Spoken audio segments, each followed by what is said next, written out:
I spent a full week at Ivy Manor in Muscle Shoals, Alabama, a historic southern home overlooking the Tennessee River that's been converted into a state-of-the-art recording studio. Footprints in the Stone is a collection of 9 songs recorded in this home and with its people. We weren't just recording, we were living on site. And that meant uninterrupted sessions, working whenever inspiration struck, and feeling completely secluded in a comfortable and inspiring home.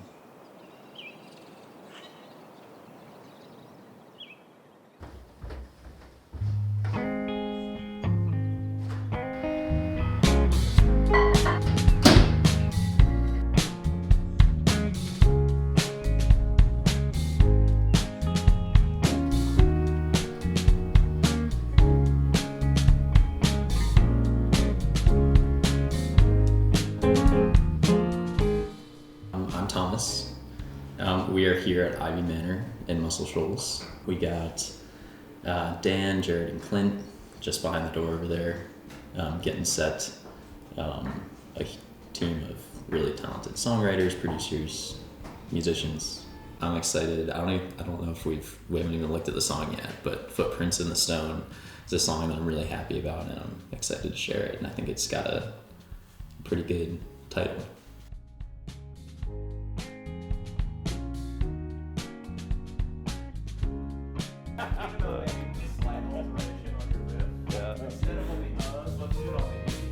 God. So tell us about the record. Like, what does it sound like in your head is the ideal? I guess it's kind of two things. I love capturing the moment, like on these records, how they capture like a band in a room sound. And like everyone seems so thrilled to just be playing on these records. I'm excited for Footprints in the Stone. I think that's gonna be fun. It's pretty like straightforward, like folk song. Heck yeah. You have any preferences on what you want to start with? I think this one, honestly. Like the first song we started with, Footprints in the Stone, was like a very angst-driven song. So writing that was kind of like, it was a cool process, like starting and knowing what I wanted it to sound like, but figuring out what I needed to say like in that moment. Love is just a word I've heard to say.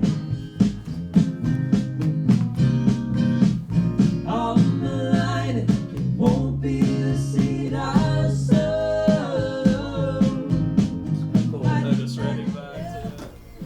Work. Yeah.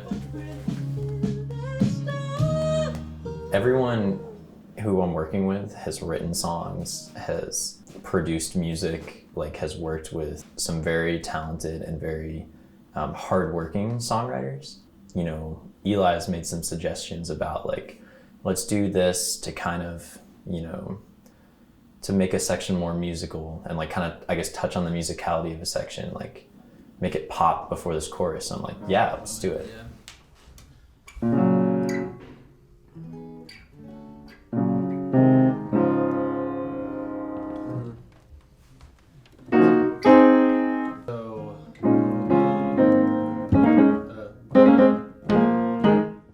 It feels like they're, you know, honoring the songs while also, you know, elevating them. No one's leaving a footprint in the stone. Is that rhythm right? Yeah. Okay. Well, the obvious thing to me is his voice, because I've never worked with anybody with a voice like his. I mean, it's gorgeous. It's so unique. It reminds me of, there's a band called Styx, which is kind of an odd thing, but in terms of his range and the timbre of his voice, it immediately has a familiar vibe to it. But he can literally sing anything. He'll jump into these amazing falsetto things and a really soulful thing. And he writes really unique songs, you know, so there's just he stands apart because of his voice and the way he writes And I think in a way we're still sort of carving out whatever that most unique thing about his craft is. So that's the fun part for me, is being a part of, like, you know, honing in on what his vision is for it and stuff.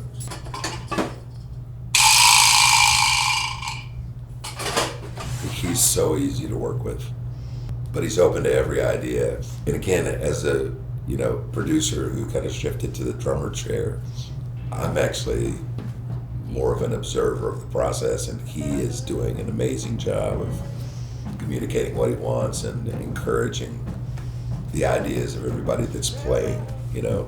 When any artist like feels passionate about what they're playing, like the musicians that are playing with you will pick up on that, and they're also there. And that's why it's fun about the live tracking, is like you're making eye contact, you're physically there with everyone, and so it's very much driven by how everyone's feeling in that moment.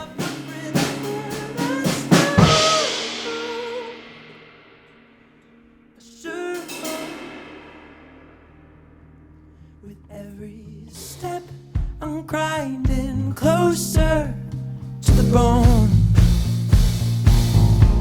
It's what it takes to make the world know what I know. Reaching out, I'll never find a hand to hold. 'Cause not one soul has left their footprint in the stone. Oh no. So why grow old?